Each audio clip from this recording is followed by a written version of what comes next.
I should have died a long time ago. I think about that a lot when I'm out here, in places no one else dares to go. My brother always said I had a death wish, but that's not quite right. I don't want to die. I just don't care if I do. Maybe that's why I do this, hunting legends, tracking things most people don't believe in. If I find something, good. If I don't, that's fine too. Either way, I get to spend my nights in places like this, an old rotting research station in the middle of the Everglades, where something has been killing the wildlife in ways that don't make sense. I step over the rusted fence and into the compound, the wooden boardwalk creaking beneath my boots. The air smells like stagnant water and decay. Thick vines crawl up the walls of the main building, nearly swallowing the faded government emblem still visible above the door. The place was shut down years ago. Officially, due to funding cuts. Unofficially, locals say the researchers here saw something they weren't supposed to. A cold wind moves through the trees, carrying the distant croaks of frogs and the occasional splash of something moving through the water. Nothing unusual, not yet. I make my way inside. The interior is worse than I expected. Rusted cages line the walls, some big enough to hold a panther, others the size of dog kennels. A long-forgotten filing cabinet is toppled over, papers scattered and curling with age. Some of them are half-burned. The farther I go, the stronger the smell gets. I follow it to a door at the end of the hall, slightly ajar. Inside, the room is dark, but my flashlight picks up bones, a pile of them, picked clean, stacked neatly in the corner, and something else, something scratched into the wall above them. Still here, still hungry. A branch snaps outside. I turn off my flashlight. Silence. Then, from the tree line, a wet, dragging sound. The first sign that I'm not alone.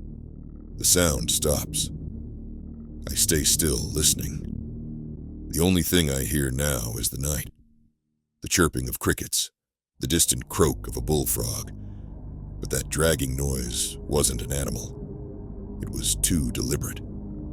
I flick my flashlight back on, scanning the room one last time. The bones in the corner are clean.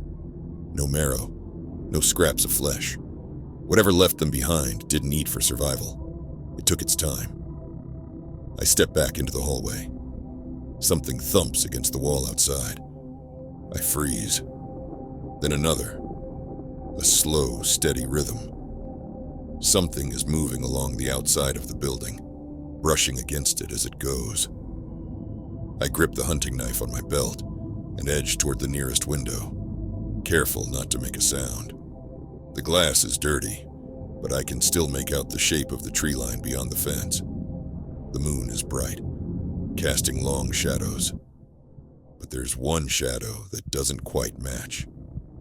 Near the edge of the clearing, something tall is standing between two trees. At first, it looks like another cypress trunk, thin, with gnarled knots along its length. But then I see the way it moves. It leans forward slightly, as if listening. My breath slows.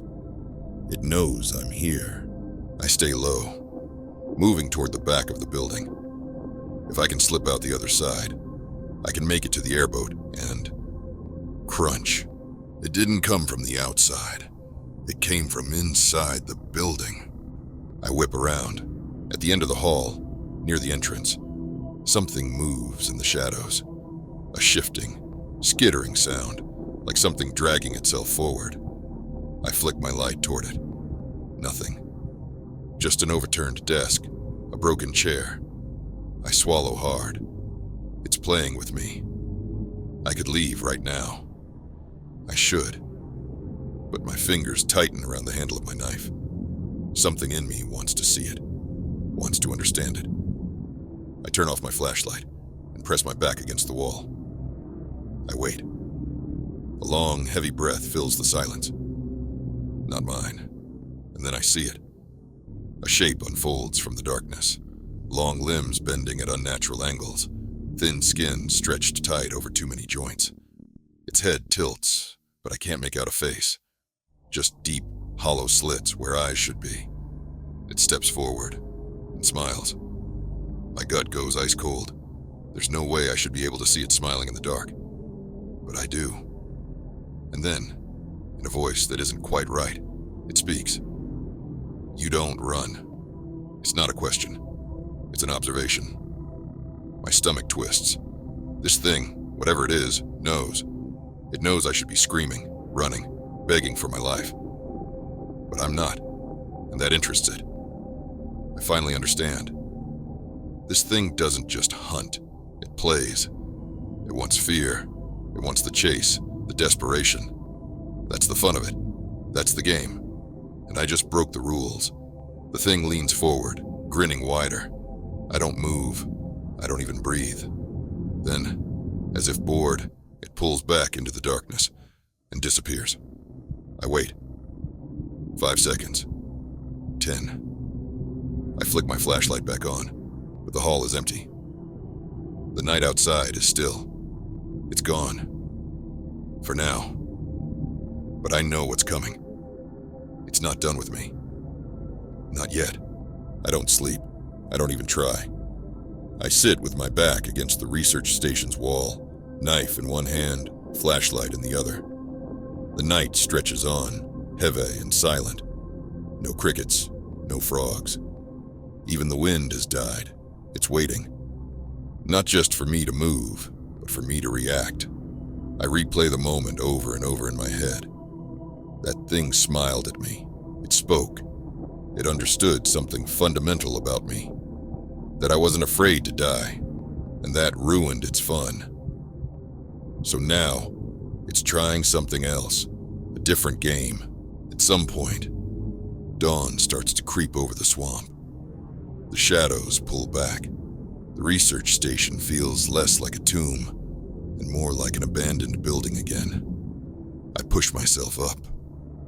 My legs are stiff, my muscles aching from staying tense for so long. I don't hear anything outside, but I know better than to trust that. I step through the back door and into the open air. My airboat is parked by the water's edge, maybe 50 yards away. If I can get to it, I'm out. Done. But that feels too easy. Something is wrong. I take a step forward, and the trees start whispering. Not the wind. Voices. Dozens of them, murmuring all at once. I can't make out words, but they rise and fall, urgent and rhythmic, like something being recited. I grip my knife tighter. My heartbeat picks up, but I force myself to stay calm. This is what it wants. I move forward. Slowly. The airboat is close now, 20 yards. The voices get louder.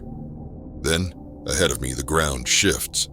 A ripple moves through the earth, as if something just breathed beneath the soil. The voices stop.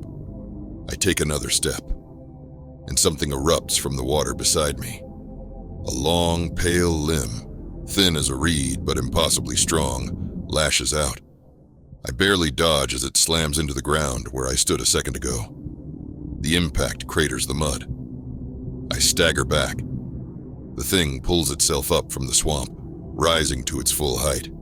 It's tall, too tall. Its limbs stretch like vines, slick with water, its torso emaciated and ridged with sharp bone. Those same hollow slits where its eyes should be. That same too wide smile. Only now, it's not alone. Shapes move between the trees, more of them. Each one slightly different, some taller, some shorter.